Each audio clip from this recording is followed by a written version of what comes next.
Dans cette vidéo, vous allez découvrir l'utilisation du contrôle serveur calendar ou calendrier en français.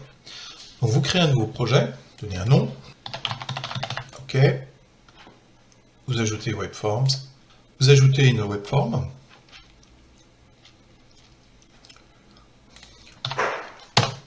mettez un titre,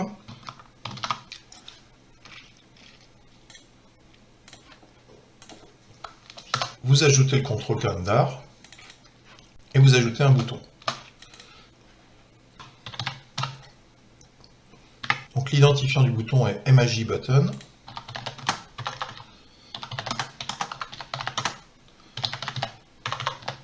Et le texte est mettre à jour date. Vous changez l'ID du calendrier.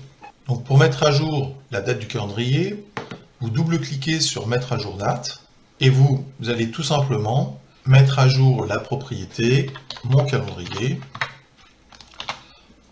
.selected date. Mettez par exemple «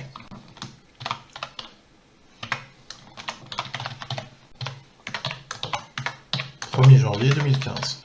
Donc autrement dit, vous mettez à jour la propriété selected date du calendrier mon calendar avec la date du 1er janvier 2015.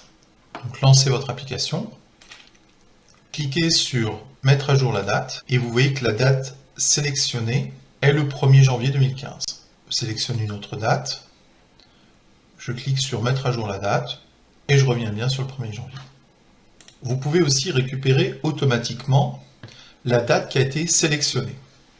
Pour cela, retournez sur votre webform, sélectionnez votre calendrier et dans les propriétés, vous allez cocher le menu Events et vous voyez apparaître différentes actions possibles, notamment sélection Change. Donc vous cliquez dans la case, vous faites entrer simplement et automatiquement une méthode a été créée et vous allez pouvoir récupérer la date qui a été sélectionnée lorsque l'utilisateur a cliqué sur la date en question.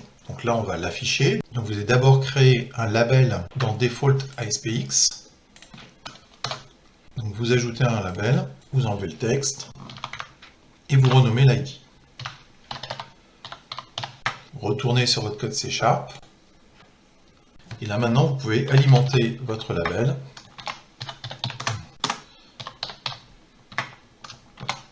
Et vous affichez tout simplement la date sélectionnée que vous convertissez en un format date, par exemple long date string. Voilà. Vous lancez votre application. Quand vous cliquez sur une date, celle-ci s'affiche ici.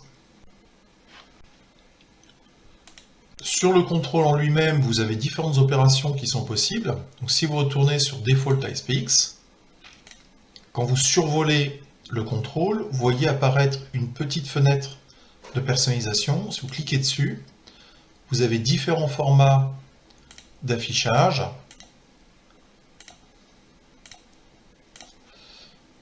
Vous sélectionnez par exemple celui-ci. Mais vous avez aussi la possibilité de formater à votre goût, très précisément, l'apparence de ce contrôle. Dans les propriétés du contrôle, vous avez sous la section style, vous trouvez vraiment toutes les possibilités, tout ce qu'on peut imaginer, tout ce que vous pouvez désirer sur la mise en forme du style du calendrier. En tout cas, vous avez un choix gigantesque.